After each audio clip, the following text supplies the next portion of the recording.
The 2025 NFL Draft is a couple of days away, so in this video, I want to talk about my 8 favorite players of the 2025 NFL Draft. You can call these my guys. Subscribe if you're new, let's hop into it. Now, I do want to clarify that just because these are my 8 favorite players of this draft, that does not mean that they are the 8 best players of the draft, nor are they the best players in their respective positions for most of them.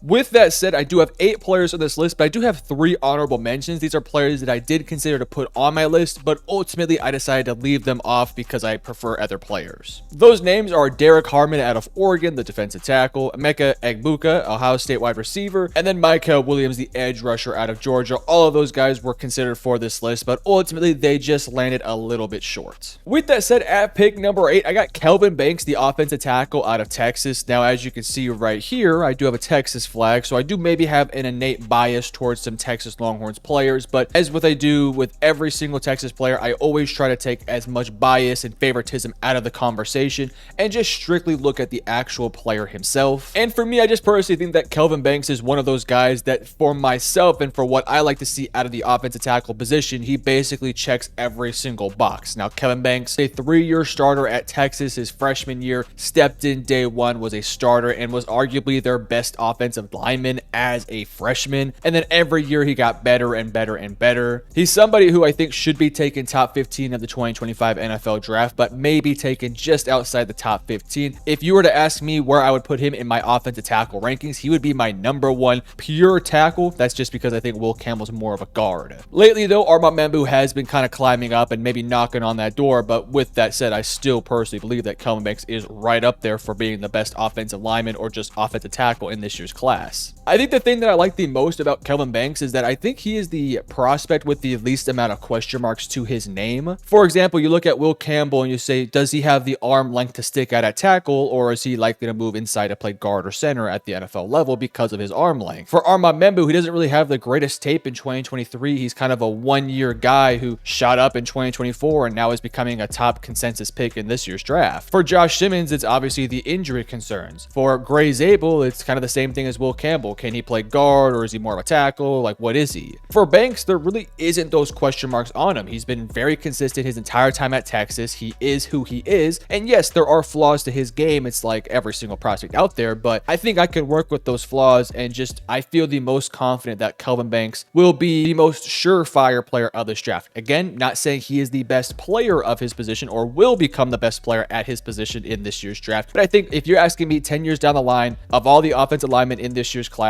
which one of them do I think will be the most consistent and will have the most starts at the NFL level, I'd probably say that Kelvin Banks is up there with the top names of being guys who I feel the most confident in the 2025 NFL Draft. But with that said, we're going to go ahead and move on to Quinshon Judkins out of Ohio State. Now, in case you don't know who Quinshon Judkins is, he was kind of the second running back, aka maybe the starter for Ohio State this year. You paired him next to TreVeyon Henderson, and both these guys just worked magic together. Now, admittedly speaking, his 2024 season, of course, Ohio State won the championship, but Quinshon Judkins was not as productive as what he was at Ole Miss. But for my personal liking, I still liked what I saw out of Quinshon Judkins. It was just a little bit more of a limited role, and it felt like his play style better matched with Ole Miss's running attack, whereas for Ohio State, I still thought he was a good fit. He still did the most with what opportunities he was given. Just felt like maybe that prior year he was a little bit better. My favorite thing about Quinshon Judkins is he's kind of like the total package. He's not necessarily the fastest guy, he's not the biggest guy, but he presents like an NFL size with an NFL demeanor to him. There was a play against my Texas Longhorns where he laid out, I think it was our slot corner or safety, on a run block, and you just don't see that very often from actual running backs. Like, he looked like a legitimate fullback with he looked like a man on the mission, and to me, I can work with that at the NFL level. I personally would say that Quinshon Judkins is potentially worthy of a late first, early second round pick, and he's one of my favorite running backs in this year's draft class. very elite productivity with Ole Miss, okay productivity with Ohio State, but this is somebody who's going to eat up a lot of touches, eat up a lot of touchdowns, but move the pocket in short situations. I think he's a smart running back. Again, is he the fastest guy in the world? No, like Dylan Sampson is a faster guy. TreVeyon Henderson is a faster guy. Ashton Genty's a faster guy, but he does present a nice physicality element to him with great size, good patience behind the line of scrimmage, can hit the hole really nicely, and he can push the pocket when necessary. I just think when it comes down to it, when I looked at the running backs in this year's draft class, yes, Ashton Jeanty is by far the best of them. But in that second round where I'm looking at who's the best of those second round guys, those being Dylan Sampson, Quinshaw, Trevion, so on and so forth, Caleb Johnson, so on and so forth, I look at Quinshaw Judkins, and me personally, he fits the mold for what I like in NFL running backs and what I look for from a size perspective, from a play perspective. Is he going to be a 3-down guy? Maybe not. He could potentially become that at some point, but I just don't think he has it quite yet. I think he has the ingredients for it, just going to need time to develop. But you pair him next to a dominant, speedy guy, I think this guy could easily be your starting running back and could be on your roster for several years and make you look pretty smart for taking him in the second round. So Quinshaw Judkins is definitely one of those guys who I would consider to be my guy. Next is Mason Taylor. Now, I really was not the biggest fan of Mason Taylor for the longest time, but the more that I've looked into him and the more that I've watched highlights, watched tape, rewatched some of those LSU games from this past year, I really fell in love with the guy that Mason Taylor has become, because he just, to me, seems like the most surefire hit, in my opinion, in this tight end class. Like, I do think Tyler Warren will be a great player, but there are some question marks to his game. Like, is he the greatest receiving threat out there? Can you get a lot out of him to become a dominant 1,000-yard tight end? I don't know if you can quite get that out of him. Maybe you can. For Colston Loveland, I don't know if he's really a tight end. He's kind of more of just a really big, thick receiving option who isn't really going to do much in the blocking game. But I look at Mason Taylor, I look at good size, good athleticism, good hands, he's surefire. He just feels like the most tight end-like guy not named Tyler Warren in this year's draft class. You compare him with some of the other day 2/day 3 tight end options out there, and maybe outside of like Gunnar Helm, who I like, and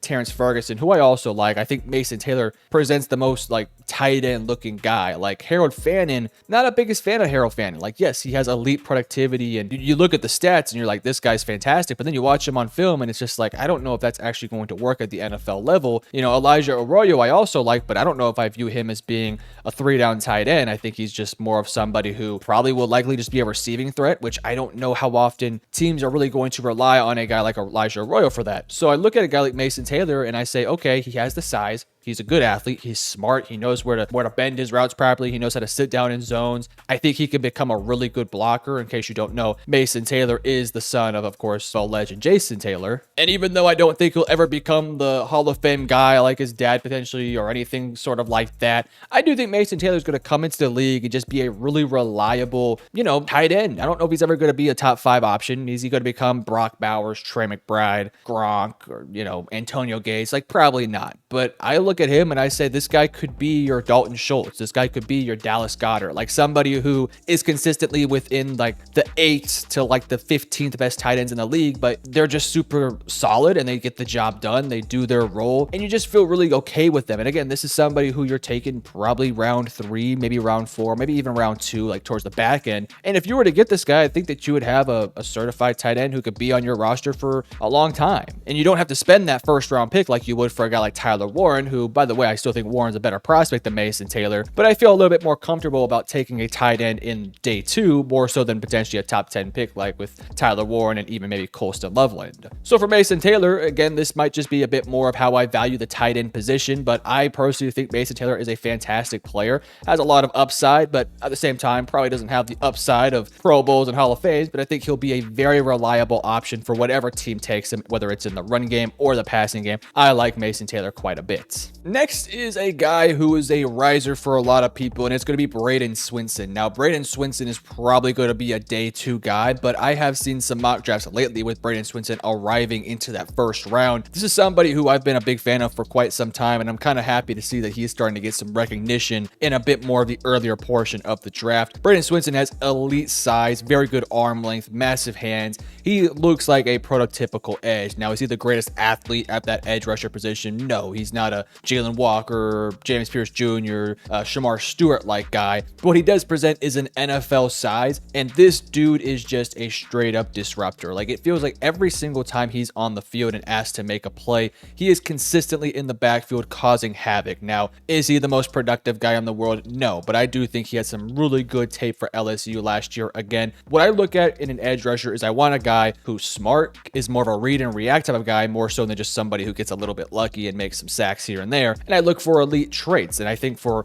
Braden Swinson, his elite trait is his physicality, his size, his demeanor to him. And the film on tape is just again, he is a disruptor. I don't need somebody who's going to get 16 sacks. I need somebody in the second round, at least, who's going to be a disruptor, somebody who's going to cause havoc in the backfield, who has those elite traits, and that's exactly what I'm getting in Braden Swinson here. Now, is he a perfect prospect? No, he's not a perfect prospect. I don't think he has a pass rush plan quite yet, at least most of the time. He does at times. He showcases some ability to do a couple things, but he doesn't consistently show that he has a deep tool of bags that he can get into, whether it's a cross chop, a spin move, a bull rush, a, push and pull, those sort of things. Like, he doesn't have all those to his tool set yet, but what he does have, again, is those physical traits that I look for to develop over time. So my hypothetical thought process of Braden Swinson is year one, he goes out there, plays hard, does his best, learns a couple of things here and there, and gets around 4, 5, 6 sacks in his rookie year. And then every single year he gets better and better and better, till at some point you're looking at him and saying, this is somebody who I can trust to become a potential 3-down guy. And that's exactly what I'm seeing out of Braden Swinson. It's going to take time for him to develop those pass rush moves, and he does have some limitations because he's not the most athletic player in the world.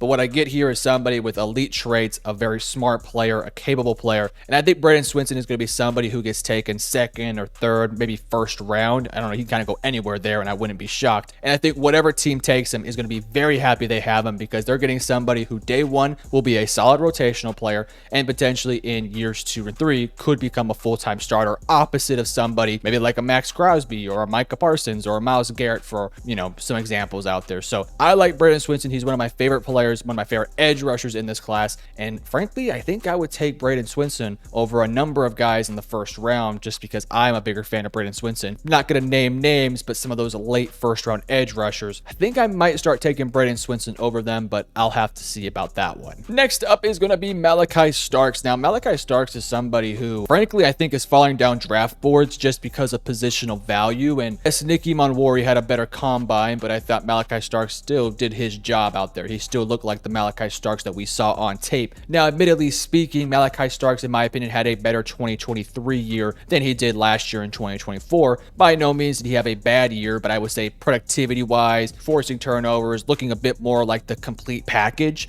He looked a little bit better in his prior year, more so than his recent year. With that said, you still saw the flashes that you wanted to see, not to mention the Georgia defense in totality, especially in the secondary, was not as good this year as they were in the prior years. But what you do get in Malachi Starks is somebody who I think has very solid versatility. I think he can play strong safety. I think he can play free safety. If you ask me, do I think he can play any of the corner spots? I'd probably say he's best at safety, but I kind of think he can potentially play nickel if you really need him to. He's a physical guy. He's a ball hawk. He can create turnovers. Very fluid mover, knows how to play well in zone and in man coverage. Again, like every single player, yes, this is somebody who at times will make mistakes, and he has flaws, but I'm not necessarily looking at those flaws, and I'm more so looking at what I see in a personal player. And I just think Malachi Starks is the best safety in this year's class. Now, yes, Nicky Monwari is a good player, but I think that he's a little bit limited as a free safety option, and I view him more as a strong safety slash maybe even like a smaller linebacker.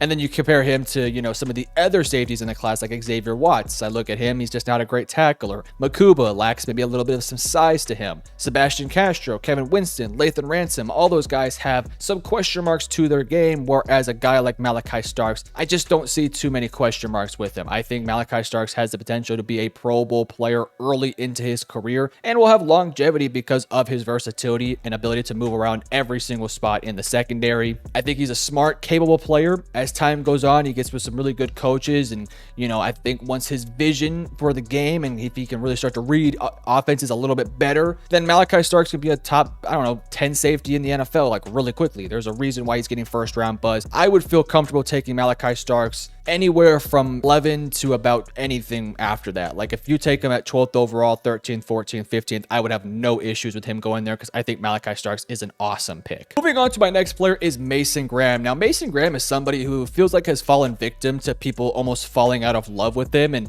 being sort of nitpicked to death. Now, what I like to think of is redraft, everything from after the Super Bowl to the Combine to Senior Bowls and all these camps and stuff, all the way up to the draft day. Teams are looking for every single flaw in your game, whether it's, oh, your arm length isn't big enough, oh, you're 2 pounds underweight, oh, your hand size, your feet size, oh, you can't jump 45 inches. Like, these are all things that teams are looking for, and there's good reason for it. I just think sometimes we maybe look at those things a little bit too much, whereas I think we should maybe rely on film a little bit more. With that said, yes, Mason Graham does have some serious concerns to him. His arm length is concerning. I would prefer him to be a little bit bigger. Those are legitimate flaws to his, physical stature, physical look. With that all said, I am willing to bypass all that because the player that I see on film is a constant disruptor, excellent against the run, fills in gaps very nicely, and has a pretty high ceiling to be a solid pass rusher at the NFL level. It was not too long ago that, maybe a month or two ago, that Mason Graham was being considered for a top 3 pick in this class. Like, it was either him, Hunter, Abdul Carter, and potentially Cam Ward, who at this point, Ward is probably consensus number 1, but Hunter stayed the same, Carter has stayed the same, but for whatever reason, Mason Graham hasn't. Again, there are concerns. I'm not trying to deny those concerns, but I don't think we should be looking too far into that because when you watch the film,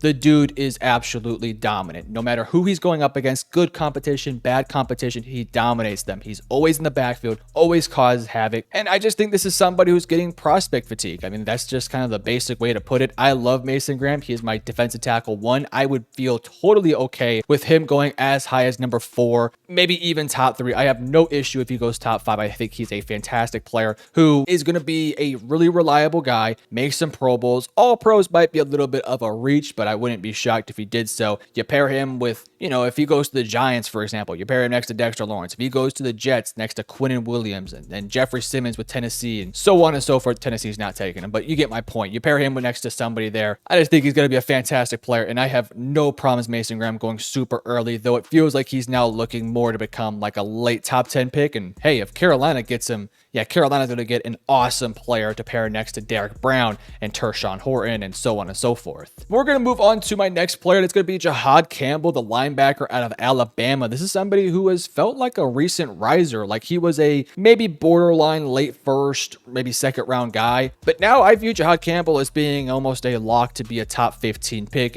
At the latest, I think he goes to the Rams in the 20s or Buccaneers at I think pick 19, something along those lines. So Jahad Campbell was a first round lock in my opinion, and for very good reason. Jahad Campbell, prototypical size, 5-star edge coming out of college and transition to becoming a linebacker, but I still think he has some level of potential to be maybe an edge rusher at the NFL level if that's what you draft him to become. But this guy is an awesome athlete with great size, is a constant disruptor, moves around fluidly, is solid in coverage, has shown glimpses of being really solid in coverage. I mean, this dude, when he finds a hole and can get through it, like this dude just makes some absolute havoc plays over and over again. He's going to need to work on his vision at times because he is a newer player to the linebacker position. Play actions, RPOs, they can sometimes pick on him here and there. But if he goes on to develop and really become the player that I think he can become, I think Jahad Campbell is going to be a linebacker that people look at as being one of the better linebackers in the league. And again, if he doesn't work out at linebacker, I think you can transition him to play more of an edge rusher position. And with his skill set and from the glimpses we've seen, I think Jahad Campbell would be an awesome edge rusher. He'd have to put on a little bit of weight, but he's got good arm length. He's got good size. He's got good bend to him. He's a great athlete. Is he going to, run over tackles? Probably not. But if he puts on some weight, I think Jahad Campbell can easily transition to becoming an edge rusher. And I would say, yeah, why not? He has the same skills and tool sets of somebody like Jalen Walker, who we all project to probably play edge rusher. So I see kind of the same thing with Jahad Campbell, where I think he's a better off-ball linebacker today. But if you want to develop him to become an edge rusher, I have no issue with that. The versatility is there at the bare minimum. The worst player he's going to be is an okay off-ball linebacker who's going to be an excellent blitzer. So that's his worst, which is still a starting level guy. But at his best, we're talking about an extremely versatile weapon on defense that can get to the quarterback, can play great in off-ball linebackers, can dominate against the run. So I like Jahad Campbell, and I like what he can become for an NFL team. But my favorite player of the 2025 NFL draft is none other than Jahdae Barron, the corner out of, again, the Texas Longhorns. Now, there are 2 Texas players, and I, again, wanted to admit that I have a little bit of an innate bias towards Texas players. But with that said, Jahdae Barron has been somebody who I have been high on since all the way back in 2023 when he was initially planning on coming out, went back to Texas for another year. I have been lobbying for Jahdae Barron because I think that he is an incredible player. Now, does he have physical limitations? Yes, he's not the quickest on tape. Like, yes, he ran a 4.39, but I don't think it showcases itself too much, at the, in film, but it has at time. I just just think he's one of the smartest players in this draft class. I think he is incredible in zone. I think he can move around to any spot on defense in the secondary, whether it's nickel, outside corner, safety, strong safety. Like, I genuinely believe that you can put Jahdae Barron in any of those positions, and I think he will find a way to have success because of how smart he is. He is a ball hawk. He just flies around the field. I mean, he was a Thorpe Award winner over guys like Travis Hunter. I know Will Johnson wasn't healthy, but Caleb Downs, even Malachi Starks, who I love. And yet of those guys, Jahdae Barron won the award. That should kind of tell you the type of player and the type of season he had last year. And I think he is just one of the safer options. I kind of talked about it with Kelvin Banks, but when you look at the other cornerbacks in this year's draft class, I think that Jahdae Barron is probably the cleanest prospect out there. Like, Will Johnson has injury concerns. Siobhan Revel, same thing. Benjamin Morrison, same thing. And then there's other concerns with guys like Darian Porter, like, why hasn't he played so much? And, you know, Azariah Thomas, it's the upside level for him, although I like Azariah Thomas too. He was also considered for this, but Jahdae Barron to me doesn't really have those same questions. I think the only question kind of becomes like, is he a true outside corner, or is he just more likely to stick inside to play nickel or move over to safety, which is kind of a good issue to have. If you're a defense that maybe already has a cornerback one, or you already feel like you have a couple pieces in your secondary that you feel really good about, getting a guy like Jahdae Barron kind of could finish off your secondary, where he can play nickel, be a Trent McDuffie, or go out there and play outside corner and play very well there, or move over to safety. And honestly, in game, you can move him around in game as well, where he can flip from playing nickel to outside to safety, and is really going to have to keep defenses on their toes because that's just the level of player that Jahdae Barron is. I'm a big fan of Jahdae. I don't necessarily know if he has the knack for man-on-man coverage against really fast or physical receivers on the outside, but man, you put him anywhere else, I think he's going to be solid. And again, if you game plan with Jahdae Barron being your outside corner, you're probably not going to put him in too much press man-on-man coverage, so I'm not too worried about it. So I love Jahdae Barron. He's my favorite player in this year's draft class. To repeat my list: Kelvin Banks, Quinshad, Mason Taylor, Braden Swinson, Malachi Starks, Mason Graham, Jahad Campbell, and number one, Jahdae Barron. You let me know your favorite player. Love you guys. Peace.